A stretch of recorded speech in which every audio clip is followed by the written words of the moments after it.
হামদে বারি তাআলা, হামদে বারি তাআলা, হামদে বারি তাআলা। পড়েন আল্লাহু আকবার। তিনিই প্রথম, তিনিই শেষ, তিনিই প্রকাশ্য, তিনিই গোপন। এজন্য প্রশংসা চলবে একজনের। চিল্লায় বলেন কে? আল্লাহ তোমার প্রশংসার জন্য আমরণ আমরা করতে পারি, তৌফিক দাও। জোরে পড়েন আমিন। আমার আগে কথা বলছিলেন হযরত মাওলানা ইয়াহইয়া মাহমুদ দামাত বারাকাতুহু, প্রতিষ্ঠাতা প্রিন্সিপাল শাইখুল হাদিস জামিয়া দারুল উলুম রামপুরা ঢাকা। সুন্দর বয়ান করছিলেন, আমি খাচ্ছিলাম আর শুনছিলাম।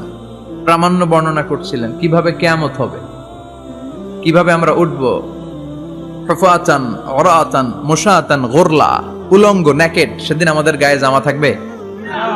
জ্যাকেট থাকবে খালি। কি থাকবে? কিছু থাকবে, জামা থাকবে না, পায়ে জুতা থাকবে না, পেটে খাবার থাকবে